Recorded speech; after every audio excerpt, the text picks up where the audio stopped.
over there. The steamboat was invented in 1812. Did you know the steamboat was the first boat to go up the river?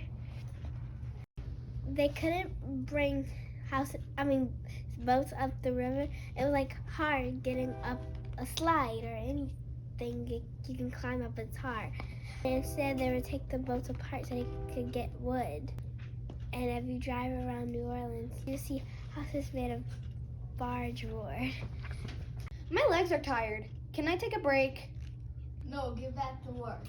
But my legs are tired. I don't like child labor. Can I have a different job? No. No. This is what happened when factories were around and child labor was a thing in the late 1700s. And and I'm manufacturing right now, and I have to feel the textiles of the cotton to make sure it went through the cotton gin, because it starts out as string and then I have to weave it into cotton, and I have to try and get the seeds out without poking myself. And I have a couple of friends in here with me. It's hard to make friends at this time because a lot of people are mostly working, like children, and you can't go where the adults are. So I have a best friend, Jonalyn, Erilyn, and I have a best friend, Mia. And it's really hard to do this because we have to get on these things, and we have to weave the string and make it into this kind of cotton. And then we have to put it in a machine that makes the cotton fresh. So we basically have to weave string by hand to make it raw cotton. And these things right here are the things we have to get on so we can weave the cotton into raw cotton. And this is very hard for children because we only get paid a fraction of what the adults get paid, and it's really hard. And in the very late 1700s, a lot of kids had to do this because there weren't too many schools around at the time, and not a lot of kids, and so they would have the same amount of adults and kids. So they wouldn't be able to take breaks. They would be exhausted by the end of the day. And it would be dangerous for the kids to get up on these things because we could fall down and hit our heads or something. And these things have a bit of sharp things, and we could possibly cut ourselves. And so does the cotton. They have pointy seeds in them, and when that happens, a lot of people can get cut. Excellent. Okay, I'm gonna see those seeds. It might be cotton seeds. Okay, ready and action. I'm showing you right now a picture of the cotton gin, and you see how the cotton's coming from this end all the way out here, and they have to weave that, and it used to take them 10 hours just to get all the seeds out of 1 pound. But then, since they had the cotton gin, they had bunches of pounds. Like they could do 10 pounds and like a list. They could do 50 pounds in just one day.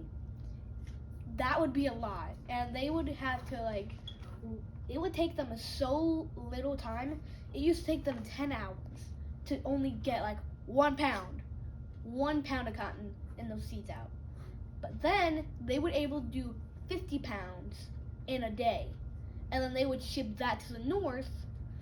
That's where the north would get their goodies from. They would get their cotton from the south because the slaves were basically making the cotton. They were dumping pounds and pounds of cotton in here, and then pounds and pounds of cotton would come out of here.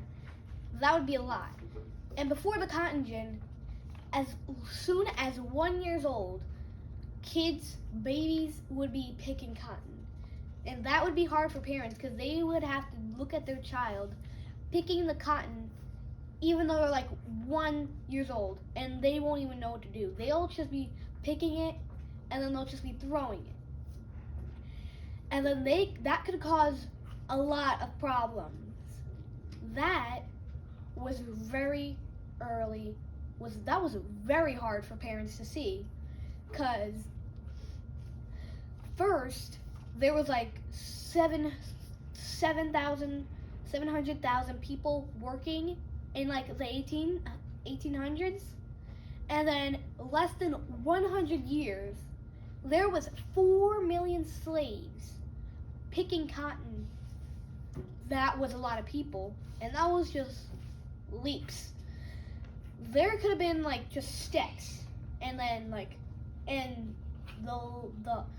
then later, in less than 100 years, if it was just steps for them, then there would be like 8,000 people, 800,000 people.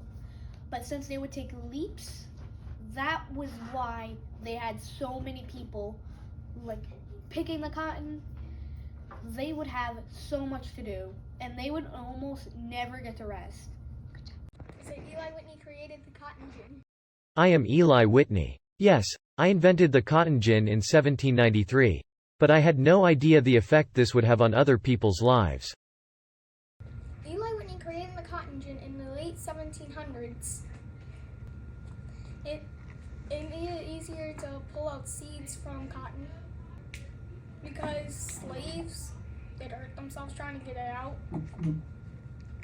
Removing the seeds from cotton was a big deal because the seeds, they were sharp, and people, when they tried to pull them out, they would hurt themselves trying to do so. So when Eli Whitney created the cotton gin, it made it easier so slaves didn't have to hurt themselves trying to pull out seed by seed. After the cotton gin, the slaves, they would do other things like Grown all over Louisiana and the South. it means that after the cotton gin, the slaves, they'd start to make more cotton, and then since the cotton gin could just pull out the seeds, they didn't have to hurt themselves trying to do so, so that caused them to just grab the seeds and then just go plant more cotton. There was more enslaved people after the cotton gin, because in 1780, there was less than 1,250,000 slaves, but in 1820 there was more than 1,250,000. But then in 1840 there was more than 2,500,000 slaves. Then in 1860 there was over 4 million slaves in the U.S. That shows that the amount of enslaved people went up after the cotton gin was made.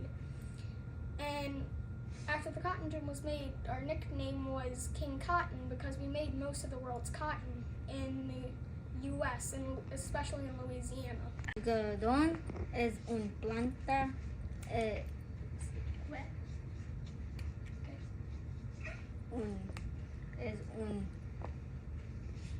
se cultiva en el sur. Camera if you want. De algodón es un fruto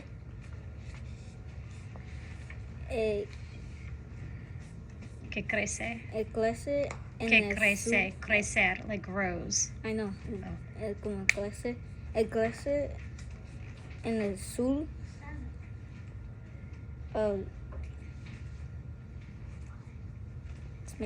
Antes inventó